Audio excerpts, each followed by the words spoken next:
Shalom, jemaat yang dikasihi Tuhan kita Yesus Kristus.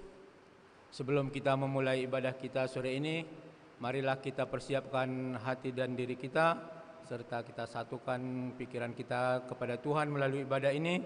Kiranya melalui ibadah ini kita memperoleh kekuatan untuk menjalani kehidupan kita di kemudian hari sesuai dengan kehendak Tuhan. Kita berdoa dalam hati sejenak.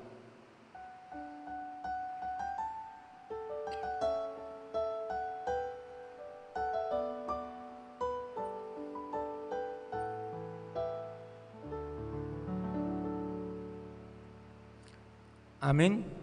Kita mulai ibadah kita bernyanyi.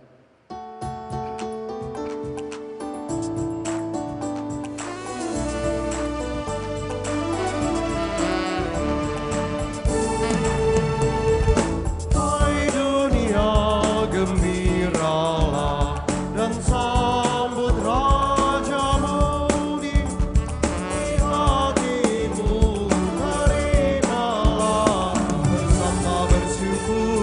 bersama bersyukur, bersama-sama bersyukur. Hai dunia, elukanlah Rajamu penebus. Hai bumi, laut, gunung, lembah, bersoraklah terus, bersorak-soraklah terus.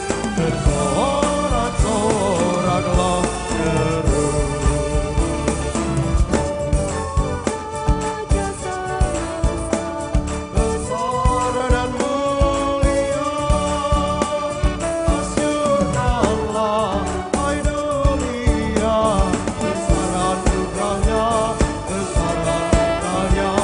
besar-besar anugerahnya.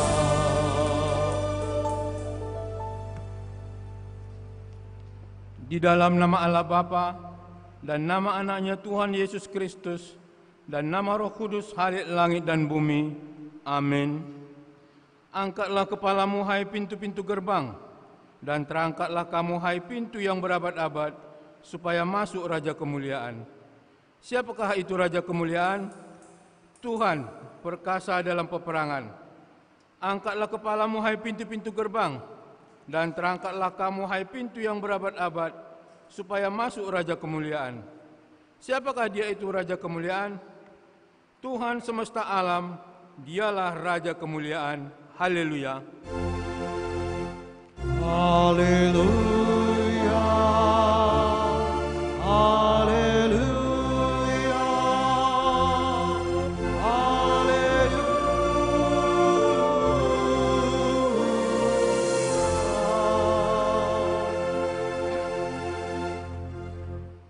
Kita berdoa. Ya Tuhan Allah Bapa kami, ajarkanlah kepada kami segala aturan-Mu. Jangan kiranya Engkau meninggalkan kami. Bukalah mata hati kami agar kami mengenal kebahagiaan yang daripada-Mu. Kuatkanlah kami dengan firman-Mu. Jauhkanlah kami dari segala ajaran yang menyesatkan. Pimpinlah kami di jalan-Mu agar kami mengenal bahwa Engkaulah kehidupan kami pada waktu kami hidup maupun mati, di dalam anak-Mu Yesus Kristus Tuhan kami. Amin. Jemaat dipersilakan duduk. Kita bernyanyi.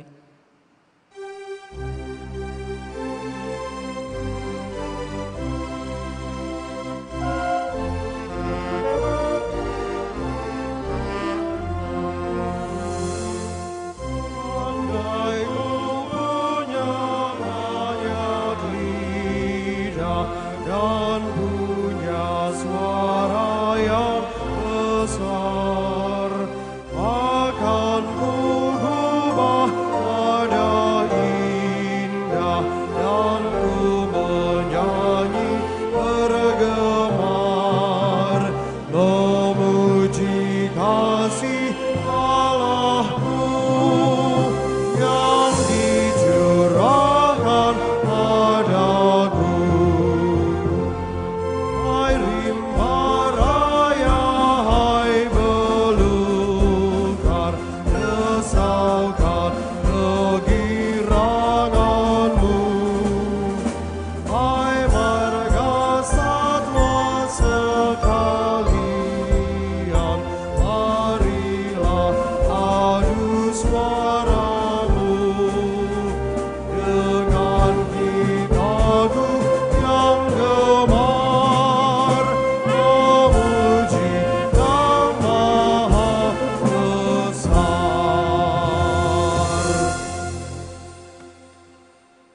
Firman Tuhan sebagai pendahuluan khotbah pada kita sore hari ini tertulis dalam kitab 1 Samuel 2 ayat 1 sampai 10.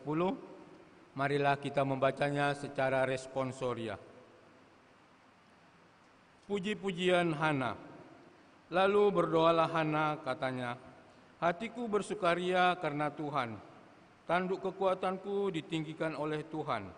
Mulutku mencemoohkan musuhku, sebab aku bersukacita karena pertolonganmu. Tidak ada yang kudus seperti Tuhan, sebab tidak ada yang lain kecuali Engkau, dan tidak ada gunung batu seperti Allah kita. Janganlah kamu selalu berkata sombong, janganlah caci maki keluar dari mulutmu, karena Tuhan itu Allah yang Maha Tahu, dan oleh Dia perbuatan-perbuatan diuji. Busur pada pahlawan telah patah, tetapi orang-orang yang terhuyung-huyung, pinggangnya berikatkan kekuatan. Siapa yang kenyang dahulu, sekarang menyewakan dirinya karena makanan. Tetapi orang yang lapar dahulu, sekarang boleh beristirahat. Bahkan orang yang mandul melahirkan 7 anak, tetapi orang yang banyak anaknya menjadi layu. Tuhan mematikan dan menghidupkan, Ia menurunkan ke dalam dunia orang mati dan mengangkat dari sana. Tuhan membuat miskin dan membuat kaya. Ia merendahkan dan meninggikan juga. Dari dalam debu dan mengangkat orang yang miskin dari lumpur untuk mendudukkan dia bersama-sama dengan para bangsawan dan membuat dia memiliki kursi kehormatan. Sebab Tuhan mempunyai alas bumi, dan di atasnya Ia menaruh daratan. Langkah kaki orang-orang yang dikasihinya dilindunginya, tetapi orang-orang fasik akan mati binasa dalam kegelapan, sebab bukan oleh karena kekuatannya sendiri seseorang berkuasa. Orang yang berbantah dengan Tuhan akan dihancurkan, atas mereka Ia mengguntur di langit. Tuhan mengadili bumi sampai ke ujung-ujungnya. Ia memberi kekuatan kepada raja yang diangkatnya dan meninggikan tanduk kekuatan orang yang diurapinya. Demikian firman Tuhan. Berbahagialah setiap orang yang mendengar firman Allah, yang menghayati serta mengamalkannya. Kita bernyanyi.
Jemaat yang dikasihi Tuhan kita Yesus Kristus, marilah kita mengakui dan menyesali segala perbuatan-perbuatan dosa kita, baik yang kita lakukan melalui pikiran, perkataan, maupun perbuatan kita kepada sesama, terlebih kepada Tuhan.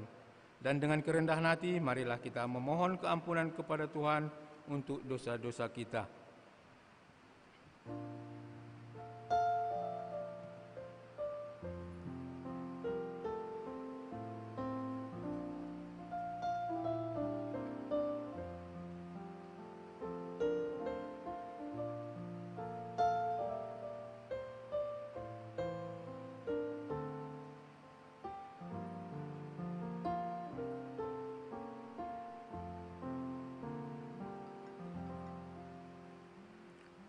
Kita berdoa.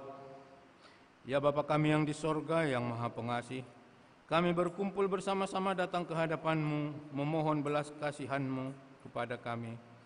Bukan karena kebenaran kami, melainkan hanya mengharapkan belas kasihan-Mu, karena Engkau adalah Tuhan yang Maha Pengasih. Tolong dan kasihanilah kami, dan terangilah jiwa kami dengan Roh-Mu yang kudus itu, agar kami dapat meninggalkan segala kelakuan dan perbuatan kami yang jahat itu, sehingga kami beroleh hidup yang baru di dalam Yesus Kristus Tuhan kami. Amin. Janji Tuhan tentang pengampunan dosa. Demikian firman Tuhan, Aku telah menghapus segala dosa pemberontakanmu, seperti kabut diterbangkan angin, dan segala dosamu seperti awan yang tertiup. Kembalilah kepadaku, sebab aku telah menebus engkau. Segala kemuliaan bagi Allah di tempat yang maha tinggi. Jemaat dipersilakan duduk. Kita bernyanyi.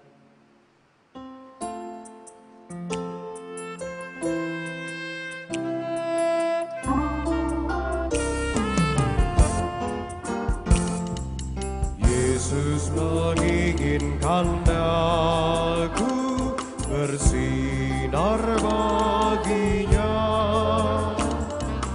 dimanapun ku berada, ku mengenangkannya.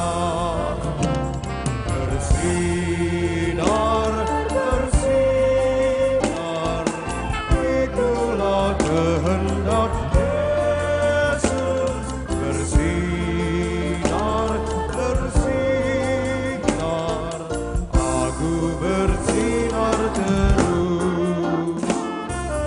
Yesus menginginkan aku menolong orang lain, manis dan sopan selalu ketika ku bermain. Bersinar, bersinar, itulah kehendak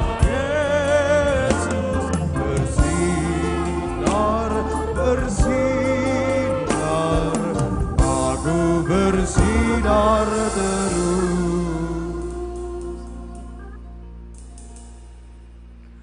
Firman Tuhan sebagai petunjuk hidup baru pada kita sore hari ini ditulis dalam kitab Roma pasal yang ke-12 ayat 17 sampai 18.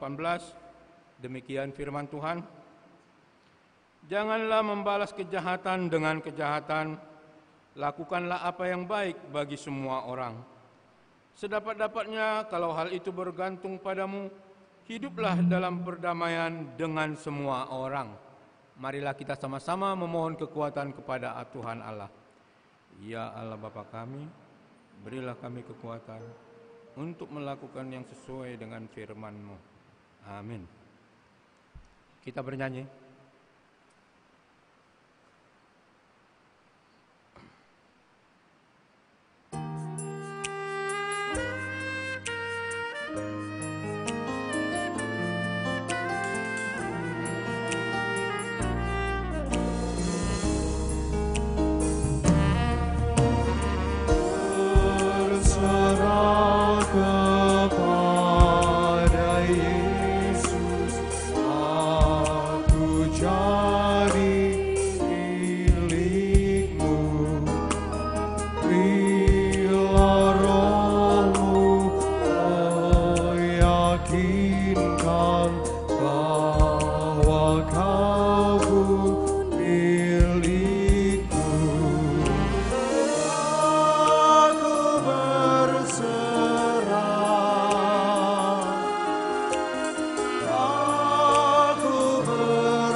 kuasa-Mu yang berkata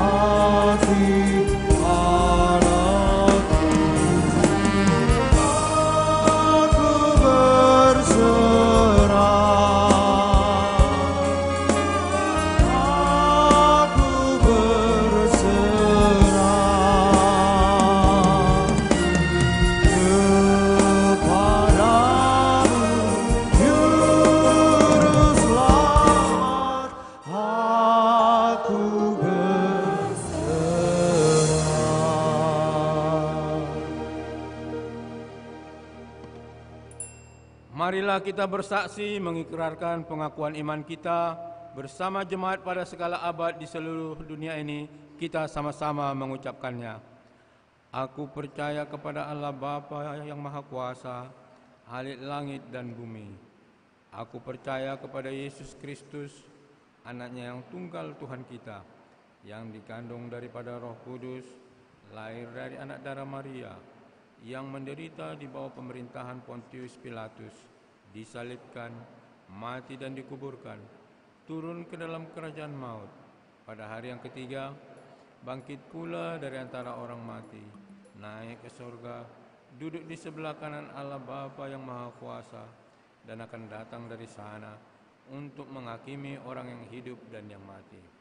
Aku percaya kepada Roh Kudus, gereja yang kudus dan am, persekutuan orang kudus, pengampunan dosa, kebangkitan daging, dan hidup yang kekal. Amin. Kita sambut firman Tuhan, kita bernyanyi dari Kidung Jemaat nomor 57.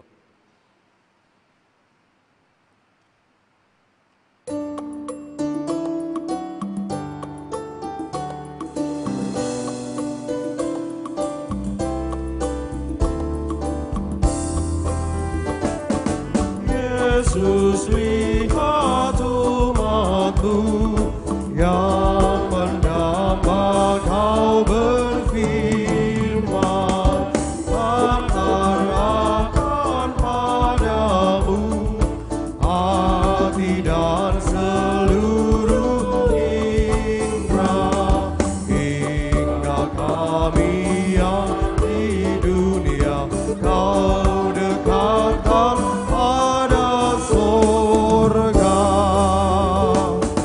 Tanpa cahaya Roh Kudus, kami dalam kegelapan. Biar oleh sabda-Mu akal budi Kau curahkan, hingga Tuhan kuasai karya dan ucapan kami. Sinar maha mulia lahir dari Allah Bapa, buka dan siapkanlah hati daulut pendengaran, biar doa dan kajian berkenan padamu Tuhan.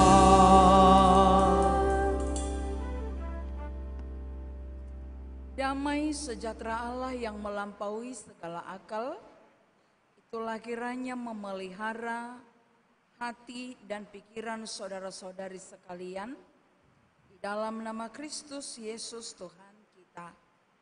Amin. Shalom.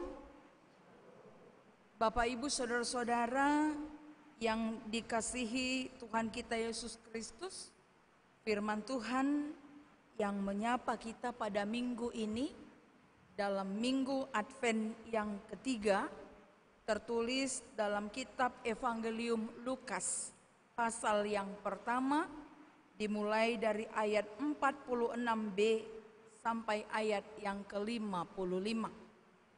Lukas 1 ayat 46b sampai ayat 55 demikian dituliskan. Jiwaku memuliakan Tuhan dan hatiku bergembira karena Allah juru selamatku.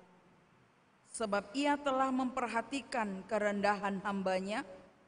Sesungguhnya mulai dari sekarang segala keturunan akan menyebut aku berbahagia, karena Yang Maha Kuasa telah melakukan perbuatan-perbuatan besar kepadaku, dan namanya adalah kudus.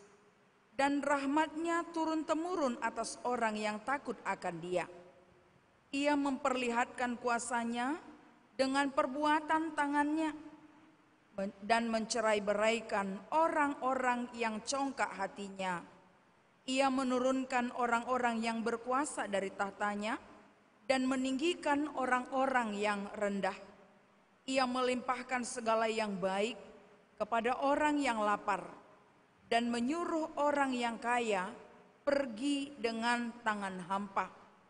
Ia menolong Israel hambanya karena ia mengingat rahmat-Nya seperti yang dijanjikannya kepada nenek moyang kita, kepada Abraham dan keturunannya untuk selama-lamanya. Demikian pembacaan firman Tuhan. Bapak, Ibu, saudara-saudara yang dikasihi Tuhan kita Yesus Kristus, seorang pemuda yang tidak percaya kepada Allah, dia melakukan suatu perjalanan dengan kapal.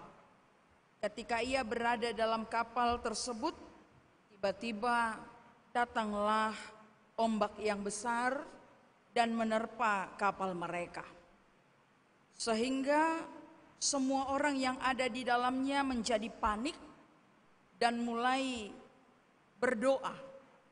Masing-masing berdoa, berseru kepada Tuhan, meminta keselamatan, meminta pertolongan, dan meminta kehadiran Tuhan ada di tengah-tengah mereka. Tidak terkecuali pemuda itu sendiri pun mulai merasakan kekhawatiran itu timbul di dalam dirinya. Meskipun dalam kehidupannya sejak kecil, dia adalah seorang yang tidak pernah berdoa. Bahkan dia tidak percaya dengan adanya Tuhan. Tetapi karena ombak semakin mengamuk dan ganas, membuat hati pemuda itu menjadi semakin ketakutan. Ia takut kematian akan datang kepadanya.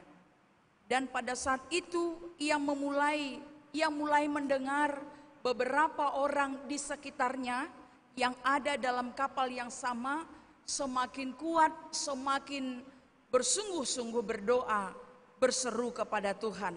Maka hati pemuda itu mulai goyah dan dia berdoa, mengambil sebuah keputusan berdoa kepada Tuhan.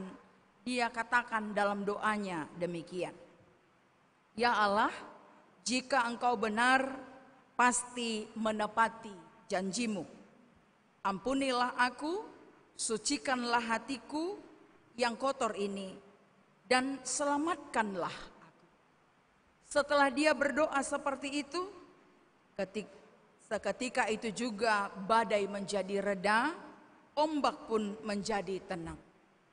Kemudian pemuda itu bersyukur kepada Tuhan karena kebaikan Tuhan. Pemuda itu kemudian dari hatinya timbul sebuah kidung pujian yang amat indah. Dan pujian tersebut berbunyi seperti lagu yang sangat populer kita dengar dan kita ketahui, yaitu Amazing Grace, How Sweet the Sound. Ajaib benar anugerah. Ternyata pujian itu adalah keluar dari hati terdalam oleh seorang pemuda yang bernama John Newton. Kidung pujian itu terungkap, kidung pujian itu tertuturkan, kidung pujian itu timbul dari hati seseorang yang awalnya tidak mengenal Tuhan, tetapi ketika dia merasakan kebesaran dan kemahakuasaan Tuhan nyata di tengah-tengah kehidupannya, maka pujian itu dengan sendirinya timbul di dalam hatinya.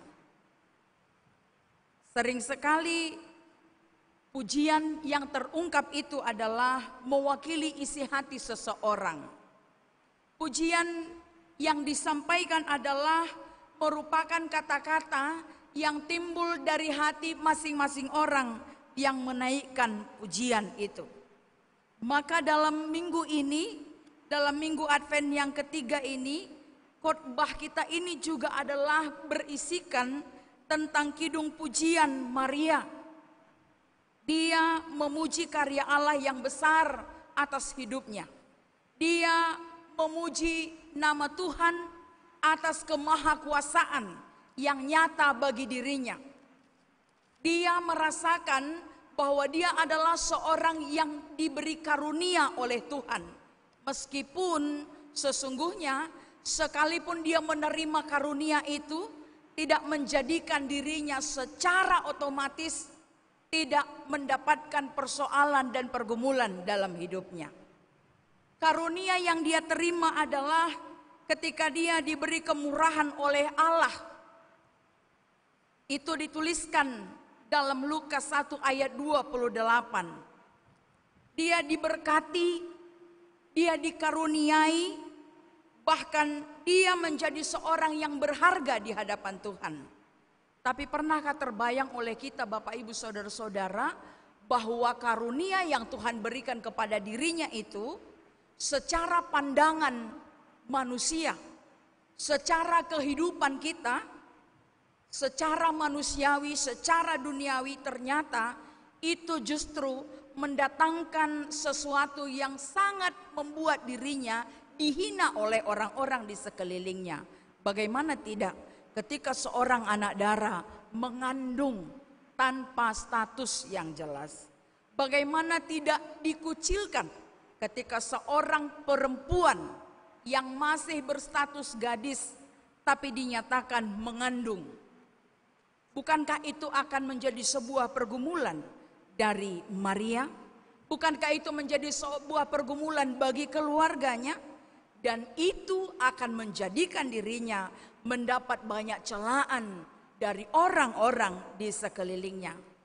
Tapi sebagai manusia biasa, meskipun Maria menyadari bahwa apa yang timbul dalam dirinya itu adalah sesuatu yang mengkhawatirkan, sesuatu yang menakutkan, sesuatu yang tidak wajar, tapi dari rasa kekhawatiran dan ketakutannya, dia tidak mau kekhawatiran dan ketakutan yang melingkupi dirinya itu menguasai pikiran, hati, dan hidupnya.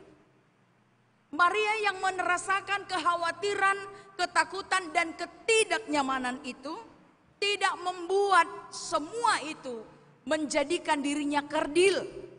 Tapi dari rasa ketakutan dan kekhawatiran itu, dia menyerahkan sepenuhnya persoalan yang sedang dirasakannya kepada Tuhan dengan berkata bahwa jadilah padaku menurut perkataan. Dan itu diungkapkan Maria dalam pasal 1 Lukas 1 ayat yang ke-38. Bapak Ibu Saudara-saudara yang dikasihi oleh Tuhan kita Yesus Kristus, Kidung Maria dalam ayat ini biasanya disebut dengan Magnificat, yang artinya adalah sebuah doa yang memuji dan memuliakan Allah karena apa yang dilakukan Allah bagi dirinya secara pribadi. Sangat erat kaitannya khotbah ini dengan epistel yang telah boleh kita bacakan secara responsoria tadi. Ketika Hana menaikkan pujian kepada Allah. Apa yang dirasakan oleh Hana, dia adalah seorang perempuan yang terhina. Dia seorang perempuan yang setiap harinya mendapat makian hinaan dari madunya Penina. Kenapa? Karena dia belum memperoleh keturunan dan belum memberikan anak bagi suaminya Elkana. Tapi dari 1 Samuel 2 ayat 1 sampai 10 itu kemudian Hana menyampaikan kidung pujian kepada Allah karena dia melahirkan Samuel bagi suaminya Elkana. Siapa Hana? Orang yang dianggap hina, orang yang teraniaya. Begitu juga Maria. Apakah dia seorang perempuan yang luar biasa dalam pandangan manusia? Sesungguhnya bukan. Kalau berdasarkan ukuran manusia, tidak ada bedanya dengan perempuan-perempuan yang ada saat ini. Mungkin dengan diri kita secara ukuran manusia. Bahkan apakah Maria berasal dari satu bangsa yang istimewa menurut orang-orang pada zaman itu? Pun tidak. Sebab Maria, bangsanya Israel pun sedang dalam masa-masa penindasan dan penganiayaan. Tapi di tengah-tengah kehidupan keberadaannya sebagai perempuan yang hina, perempuan yang papa, perempuan yang tidak memiliki apa-apa, Tuhan mengangkat, Tuhan memakai, Tuhan memilih dia menjadi ibu sang juru selamat. Karena itu Maria menyampaikan kidung pujian yang luar biasa bagi Allah. Dia menyampaikan pujian itu dengan syukur, dia menyampaikan pujian yang luar biasa dengan alasan apa? Itu yang dituliskan dalam khotbah kita ini. Jiwaku memuliakan Tuhan dan hatiku bergembira karena Allah juru selamat. Bagaimana Maria menaikkan puji-pujiannya? Kita melihat Bapak Ibu Saudara-saudara dalam khotbah kita ini. Maria menyampaikan puji-pujiannya dengan dua cara. Yang pertama adalah dia menuturkan kebesaran dan kemahakuasaan Tuhan yang telah melakukan perbuatan besar kepada dirinya secara pribadi. Itu boleh kita baca dalam ayat 46 sampai ayat yang ke-50.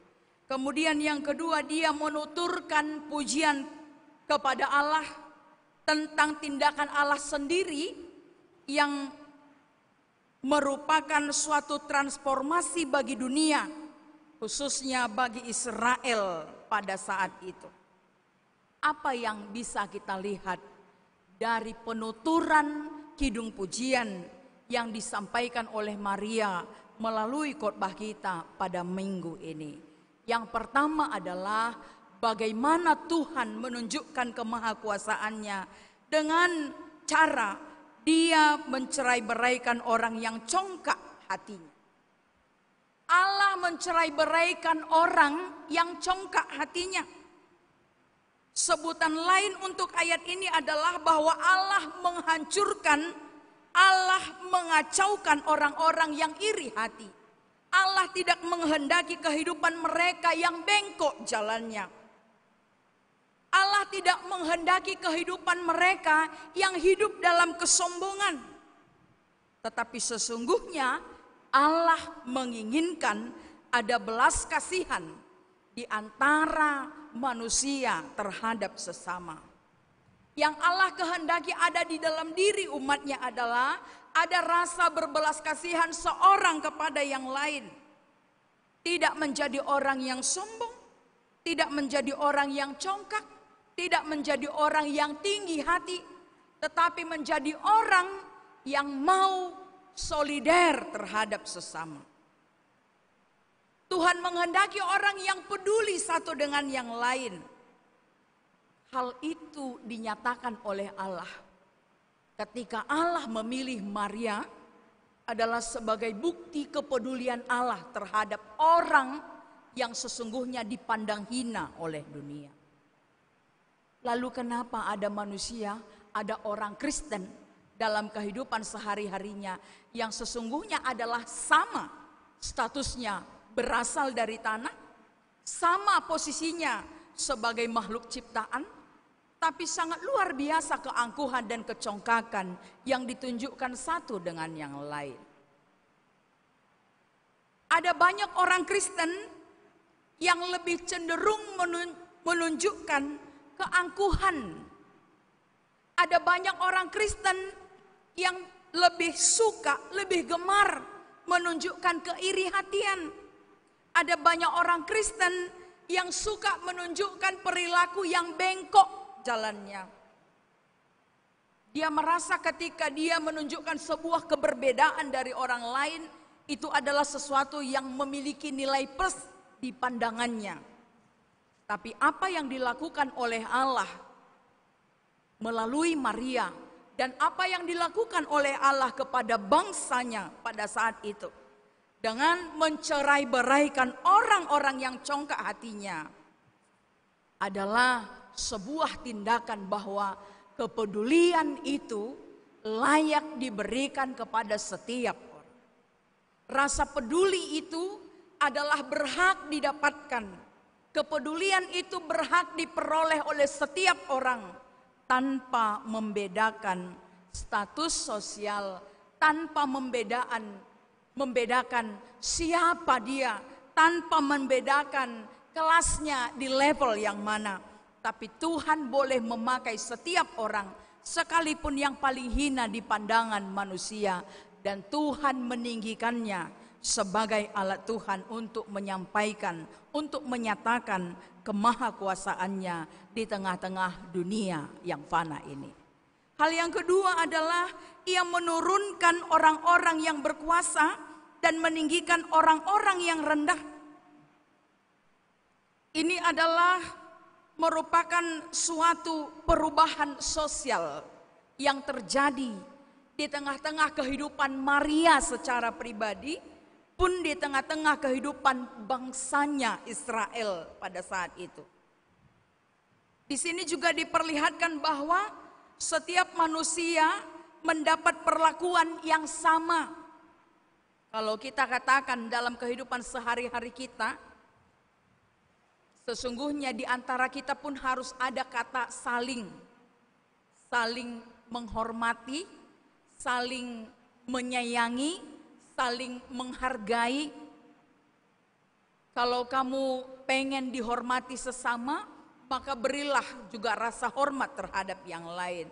Jika kamu pengen dihargai oleh sesama, maka berilah juga penghargaan kepada sesamamu. Kalau kamu merasa perlu diperhatikan oleh orang lain, maka berilah juga perhatianmu kepada sesamamu. Jika kamu perlu diberi, maka belajarlah juga menjadi orang yang mau memberi. Jika hal itu ada dalam kehidupan kita, ada di dalam hati kita pribadi lepas pribadi, maka sesungguhnya perlakuan spesial itu tidaklah sesuatu yang perlu kita tuntut berdasarkan status sosial kita. Meskipun dalam praktek kehidupan kita, secara tidak sengaja kita membuat perlakuan istimewa kepada orang-orang yang memiliki sesuatu, katakan sajalah memiliki kedudukan yang istimewa. Jangankan status sosial seperti itu ya Bapak Ibu Saudara-saudara. Kalau di suatu tempat misalnya, kalau seseorang mau memarkirkan kendaraan, kalau mobilnya Fortuner, atar-atar bedanya, maaf, yang memarkirkan itu. Beda caranya menyapa. Dibandingkan dengan kalau ada pengunjung yang memakai kendaraan Hijet 77. Atau mungkin kijang betina yang dulu. Atar bedanya sambutannya, meskipun hanya untuk parkir doang. Itu tuh beda. Tapi dengan apa yang dilakukan oleh Allah, yang dia katakan ia menurunkan orang-orang yang berkuasa dan meninggikan orang-orang yang rendah, sesungguhnya dalam praktek kehidupan orang Kristen, boleh saja kita memiliki status sosial yang berbeda, tapi perlakuan istimewa itu boleh diberikan hanya kepada mereka yang istimewa di hadapan Tuhan. Tidak harus membuat posisi mereka istimewa hanya karena pakaiannya yang jauh istimewa dibanding yang lain. Tidak perlu memperlakukan seseorang istimewa karena hartanya lebih banyak dari yang lain. Tapi perlakukanlah seseorang menjadi istimewa ketika dia sungguh-sungguh melakukan apa yang Tuhan perintahkan di dalam kehidupannya. Sebenarnya, jika kita mengimani itu sungguh-sungguh, maka tanpa harus ada perlakuan istimewa pun, kita tidak merasa ada sesuatu, bukan menjadi nggak nyaman. Jadi nggak ada orang Kristen yang bilang, di gereja sana aku datang, nggak disambut loh. Di gereja sana aku ibadah, nggak ada yang nyapa loh. Di gereja A saya bergereja, tak ada satupun yang menyapa. Mulai dari penatuannya, pendetanya, bahkan penerima tamunya, datang-datang gitu aja sampai pulang nggak disambut. Orang yang menyadari bahwa keberbedaan sosial, status sosial itu dalam kehidupan orang beragama tidaklah sesuatu yang perlu dipersoalkan, tentu itu tidak menjadi masalah. Tapi kita tidak boleh menutup pandangan kita akan hal itu. Karena masih banyak juga orang Kristen loh. Orang Kristen yang kalau nggak disambut dari depan sana sampai ke depan, dia merasa ada yang kurang dalam dirinya. Ada yang kurang dalam dirinya. Gak apa-apalah jika kita memandang hal itu. Tapi paling tidak kita bukan menjadi pelaku-pelaku yang seperti itu. Kemudian hal yang ketiga adalah ia melimpahkan segala yang baik kepada orang yang lapar dan menyuruh orang kaya pergi dengan tangan hampa. Selain perubahan sosial, status sosial, Tuhan juga menunjukkan ada perubahan dalam keberadaan seseorang dalam hal ekonomi. Perubahan dalam segala sesuatu di hidup kita itu sangat mungkin terjadi atas seizin Tuhan. Kalau kita bilang dalam bahasa sehari-hari kita, hidup ini berputar seperti roda.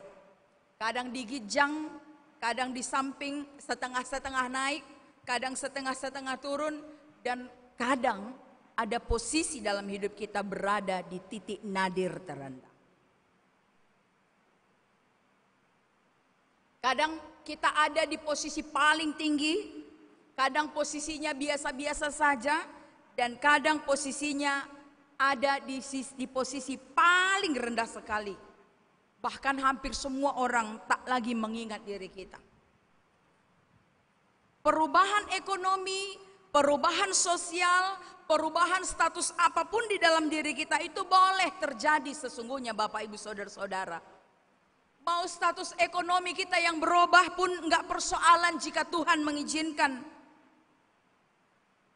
Perubahan jabatan boleh terjadi, musim pun boleh berganti, atau apapun dalam hidup kita ini boleh berganti.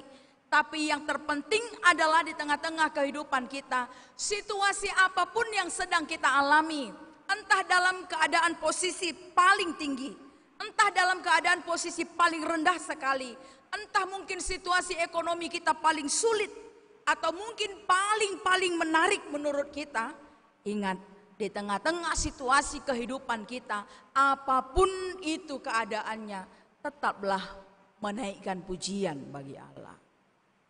Karena kita tidak boleh katakan, aku hanya mau menaikkan pujian bagi Allah ketika hidupku dalam kelimpahan.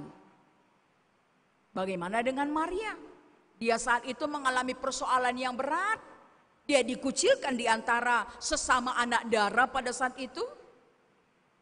Dia merasa terhina karena statusnya yang hamil di luar nikah. Tapi dia bisa menaikkan pujian kepada Tuhan. Bagaimana posisinya kalau kita seperti dia?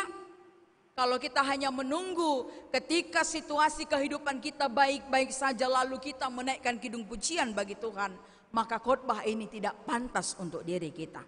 Tapi nyanyian pujian akan timbul dari hati kita sebagai orang beriman, sebagai orang percaya ketika suka maupun duka kehidupan kita. Ketika kelimpahan ataupun ketika dalam situasi penuh dengan keterbatasan. Perubahan yang terjadi dalam hidup kita tidak akan menjadikan diri kita lupa akan siapa kita. Perubahan yang terjadi dalam hidup kita jangan hendaknya menjadikan diri kita lupa diri dan lupa kepada Tuhan. Sehingga pujian terindah untuk Tuhan pun lupa untuk kita sampaikan kepadanya.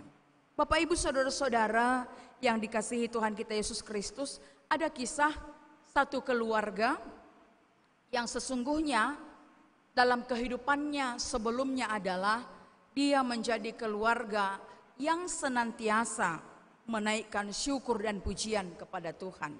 Ilustrasi ini kami berikan judul dengan ilustrasi Daihatsu dan Daisuhat.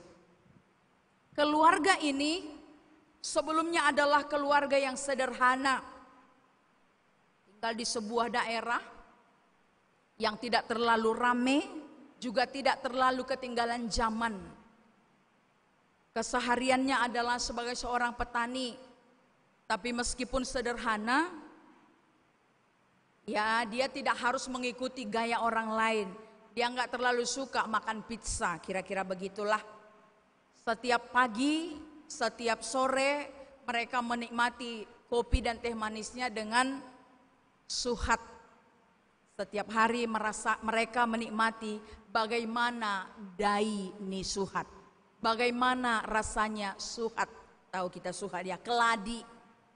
Setiap hari keluarga itu menikmatinya dengan sukacita. Dan mereka bersyukur, terima kasih Tuhan, kami masih bisa menikmati dan merasakan dai suhat ini. Lalu suatu ketika keluarga ini bertemu dengan seorang yang dari kota. Dia melihat di sekitar pekarangan rumah keluarga ini ada banyak tanaman-tanaman keladi, ada banyak suhatnya. Lalu orang yang dari kota ini menawarkan kepada dia, "Amang, Inang, banyak sekali lah suhat kalian ini. Kenapa enggak dijual saja ke kota?" katanya. Lalu berpikirlah si bapak ini, bisanya rupanya dijual suhat. Lakunya rupanya itu pikirnya. Diikutinya lasaran temannya yang dari kota ini. Kemudian mereka mulai menjual keladi yang mereka tanam. Pertama mereka jual ke pasar kecil, laku, laris manis. Setelah semakin banyak mereka mulai berpikir, kita jual sajalah ke Medan. Ternyata lakunya, apalagi di Medan banyak orang penyakit gula, cari suhat makanannya. Pikirnya mereka menjual suhatnya sampai ke kota Medan, bahkan ke tempat yang lain. Larislah penjualan mereka. Dari hasil penjualan suhat itu, mereka bisa mengumpulkan rupiah dalam jumlah yang cukup banyak. Sehingga suatu ketika mereka bisa membeli mobil Daihatsu. Setelah mereka beli mobil Daihatsu, datanglah istrinya, katakan seperti ini, "Hei Pa, udah biasalah Tong." Tadinya dia nggak pernah bilang Pa ke suaminya. Tapi aura Daihatsu ini berubah cara menyapa di antara mereka, gitu kan? Samanya kayak kita pun kayak gitu juga nya. Kalau atar-atar banyak uang, sayang. Kalau enggak, kau gitu, enggak masalah sama kita kan? Kalau orang kampung kami dulu malah bilang seperti ini. Kalau lagi bahagia mereka, mami, papi. Tapi kalau setengah-setengah bahagia, oma, sianu. Artinya itu sudah hal lumrah lah bagi mereka. Suatu ketika istrinya ini bilang begini, "Hei Pa, udahlah agak-agak bosan juga makan suhat ini kan. Sekali-sekali kita raunkanlah dulu Daihatsu kita." Pertama dibilangnya makanan tradisionalnya. Makan pinadar lah dulu kita Pa. Nah, pergilah mereka makan pinadarnya. Kan gak terus juga suka pinadar kan. Kalau keterusan pun bisa disentri karena kepedasan dan lain sebagainya.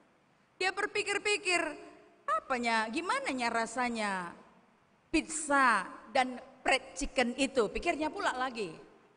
Mereka jalan lagi ke tempat yang lain, menaiki Daihatsu-nya. Mulailah dikenal makanan-makanan cepat saji.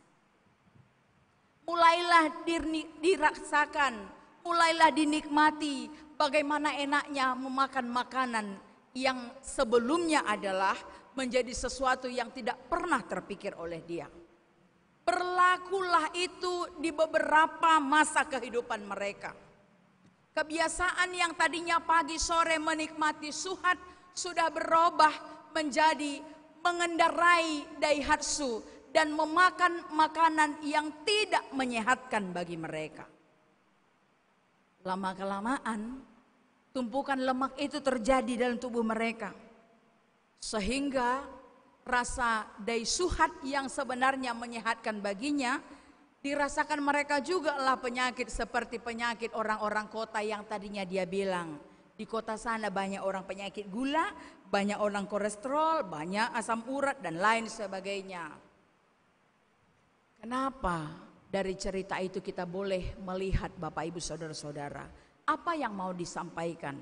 Sebenarnya salahkah mereka ketika menggunakan hasil penjualan itu membeli Daihatsu atau merek yang lain? Tidak. Tapi sering sekali gambaran keluarga itu yang awalnya adalah ketika hidupnya biasa-biasa saja, mereka tahu menaikkan syukur, mereka tahu menikmati hidup dengan cara sederhana, mereka menikmati kemurahan Tuhan dan merasakan bahwa Tuhan luar biasa sekalipun hanya bisa menikmati daisuhat. Tapi ada kecenderungan bagi banyak orang ketika sudah lupa rasanya suhat dan hanya bisa menikmati daihatsu, mereka lupa akan dirinya, lupa kebiasaan sehatnya, bahkan lupa akan Tuhannya yang adalah sumber segala kebaikan yang dirasakan dalam kehidupannya. Bapak Ibu saudara-saudara yang dikasihi Tuhan kita Yesus Kristus, tema kita pada minggu ini dalam Advent yang ketiga ini menyampaikan kepada diri kita, kepada kita sekalian, jiwaku memuliakan Tuhan. Jiwaku memuliakan Tuhan. Di dalamnya ada terdapat suatu ungkapan syukur yang mendalam. Ketika jiwaku memuliakan Tuhan, maka itu tidak hanya sekedar nyanyian yang berlalu begitu saja, tetapi ada suatu pujian yang berdampak pada kehidupan orang lain. Jiwaku memuliakan Tuhan tidak hanya sekedar bernyanyi-nyanyi, tapi ada dampaknya dalam kehidupan yang menyanyikan dan ada dampaknya bagi mereka yang mendengar kidung nyanyian yang kita sampaikan. Kalau Maria boleh katakan biarlah jiwaku memuji Tuhan senantiasa, maka hari ini pun kita boleh katakan biarlah jiwaku memuji Tuhan senantiasa, baik dalam keadaan suka dan duka kehidupan kita. Karena Tuhan senantiasa beserta kita ketika kita berserah kepadanya, sekalipun ada masa kelimpahan, sekalipun ada masa penuh penderitaan, sekalipun hidup penuh suka mau duka, sekalipun hidup kita dalam keadaan sakit penyakit, tapi sepanjang kita berserah, seperti Musa katakan, jadilah padaku seperti yang kamu katakan, maka di tengah-tengah situasi seperti itu pun kehidupan kita tetap dilayakkan dan dimampukan untuk menyampaikan pujian yang terindah bagi Tuhan. Kegembiraan kita yang terutama adalah karena keselamatan yang disediakan oleh Allah bagi kita melalui anaknya Yesus Kristus. Yang membuat hati kita bergembira dan jiwa kita memuliakan Tuhan adalah karena keselamatan yang dianugerahkan Allah bagi kita melalui anaknya Yesus Kristus.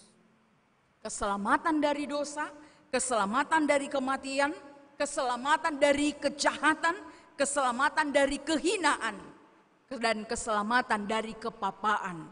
Itu adalah anugerah bagi kita. Namun selain daripada itu, dalam kehidupan kita sehari-hari pun kita merasakan bagaimana pertolongan dan kepedulian Tuhan itu nyata di tengah-tengah kehidupan kita sebagai orang-orang yang mungkin saja tidak diperhitungkan di antara sesama kita. Mungkin saja adalah kita orang-orang yang teraniaya. Kita adalah orang yang paling hina, orang yang dipandang sebelah mata. Seperti halnya Hana, Elizabeth, Maria, dan mungkin tokoh-tokoh lain yang ada di Alkitab yang merasakan penganiayaan, yang merasakan penghinaan, tapi mereka diangkat, ditinggikan oleh Tuhan. Dan itu pun berlaku bagi kita sekalian. Itu berlaku bagi semua orang-orang yang percaya dan menyerahkan segala persoalan kehidupannya kepada Tuhan. Jadi janganlah berputus asa. Saudara-saudara, ini adalah akhir-akhir tahun bagi kita. Tidak beberapa lama lagi kita akan atas seizin Tuhan boleh mengakhiri tahun 2023 ini. Sebenarnya di akhir-akhir tahun seperti ini ada sukacita dalam diri kita. Diawali dengan adanya beberapa perayaan-perayaan Natal di tempat kita, di lingkungan kita, di gereja kita. Tapi sesungguhnya di akhir-akhir tahun seperti ini juga ada hal-hal yang membuat orang memiliki kekhawatiran, keresahan, dan ketakutan tersendiri. Barangkali ada dari saudara-saudara yang hadir di tempat ini sudah mulai menghitung usia. Mungkin sudah di atas 25 atau mungkin sudah kepala 3. Meskipun masih bisa tersenyum bersama, tapi ada kekhawatiran adigandoro jodohku, gitu kan? Barangkali kita sebagai mahasiswa sudah bolak-balik menghadap penguji, bolak-balik menghadap pembimbing skripsi, tapi belum di ACC, timbul rasa kekhawatiran. Tahun sudah mau berganti, kok aku belum di wisuda aja?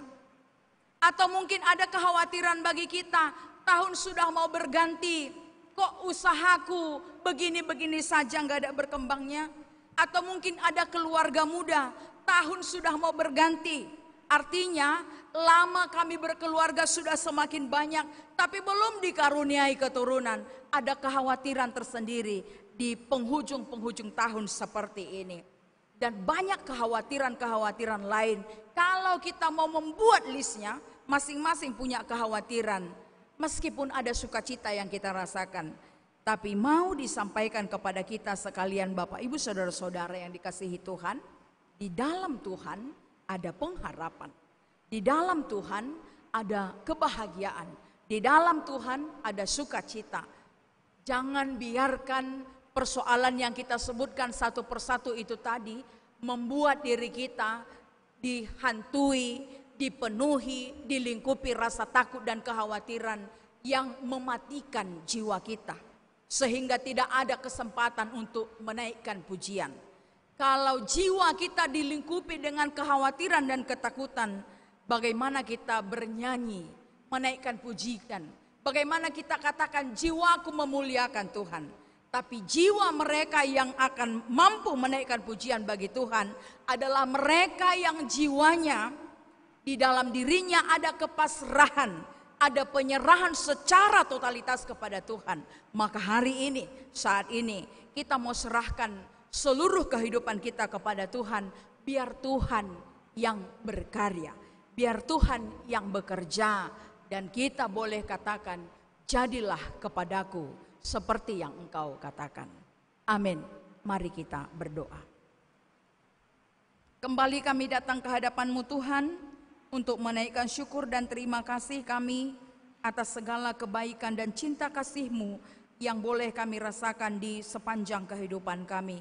Kami bersyukur Bapa karena dalam ibadah sore ini kami boleh disapa dan diteguhkan oleh firman-Mu, mengingat apa yang dinyatakan lewat khotbah kami, seorang hamba-Mu Maria adalah seorang yang Engkau layakkan melalui karunia-Mu, melalui kemurahan-Mu, menjadi seorang yang Engkau pilih sebagai saluran berkat di tengah-tengah kehidupannya dan di tengah-tengah bangsanya. Maka biarlah kiranya Tuhan, kami pun Engkau boleh mampukan untuk senantiasa boleh memuji memuliakan nama-Mu di sepanjang kehidupan kami. Biarpun suka duka silih berganti kami rasakan di tengah-tengah kehidupan kami, tapi biarlah kidung pujian kami senantiasa berirama seiring dengan masa-masa yang berlalu di tengah-tengah kehidupan kami. Inilah doa kami Bapa, kami sampaikan melalui anak-Mu Yesus Kristus Juru Selamat kami yang hidup. Kami berdoa. Amin.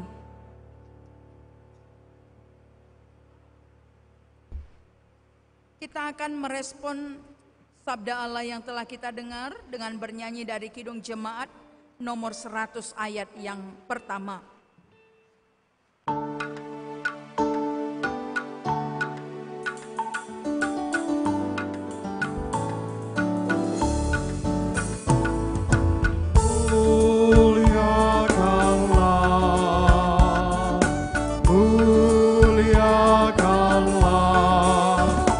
Tuhan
turun ke bumi bagi orang pengasihannya, bagi orang pengasihannya,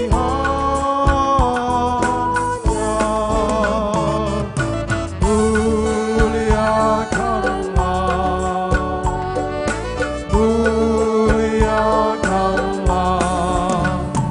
Tuhan Allah, Tuhan Allah Maha tinggi.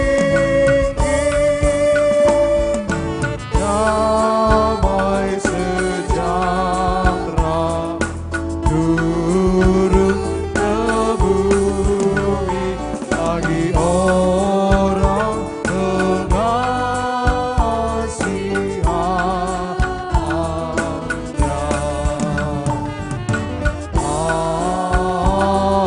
Amin.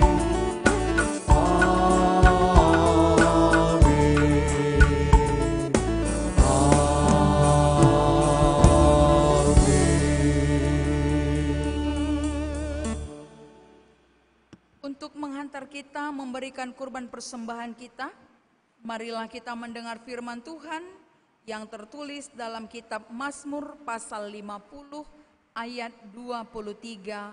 Beginilah firman Tuhan. Siapa yang mempersembahkan syukur sebagai kurban, ia memuliakan aku. Siapa yang jujur jalannya, keselamatan yang dari Allah akan kuperlihatkan kepadanya. Kita mengumpulkan persembahan.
Jemaat diundang untuk bangkit berdiri.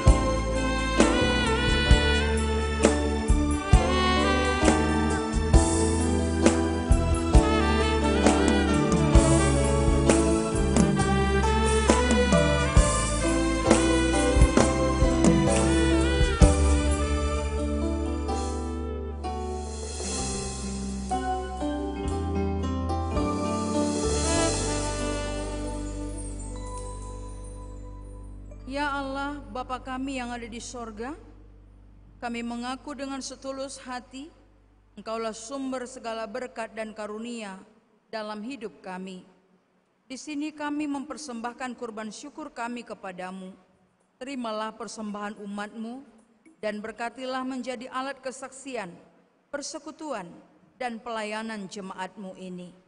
Jadikanlah hidup kami persembahan yang berkenan kepadamu, dan pakailah hidup kami untuk turut menghadirkan tanda-tanda kerajaan-Mu, kasih, keadilan, damai sejahtera, dan sukacita. Bukalah hati kami oleh Roh Kudus-Mu, agar kami senantiasa mengucapkan syukur kepadamu di dalam nama Yesus Kristus Tuhan kami. Amin. Bawa persembahanmu dalam rumah Tuhan dengan rela hatimu, janganlah jemu. Bawa persembahanmu, bawa dengan suka, bawa persembahanmu karena sukacitamu, bawa persembahanmu, ucaplah syukur. Bapa kami yang di sorga, dikuduskanlah namamu, datanglah kerajaanmu, jadilah kehendakmu di bumi seperti di sorga. Berikanlah kami pada hari ini makanan kami yang secukupnya, dan ampunilah kami akan kesalahan kami, seperti kami juga mengampuni orang yang bersalah kepada kami. Dan janganlah membawa kami ke dalam pencobaan, tetapi lepaskanlah kami daripada yang jahat. Karena Engkau yang punya kerajaan dan kekuasaan dan kemuliaan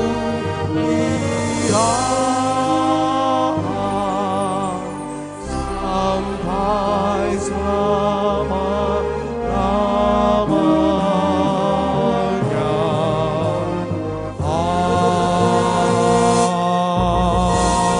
Amin. Pulanglah dengan sejahtera dan terimalah berkat Tuhan. Tuhan memberkati engkau dan melindungi engkau. Tuhan menyinari engkau dengan wajah-Nya dan memberi engkau kasih karunia. Tuhan menghadapkan wajah-Nya kepadamu dan memberi engkau damai sejahtera. Amin.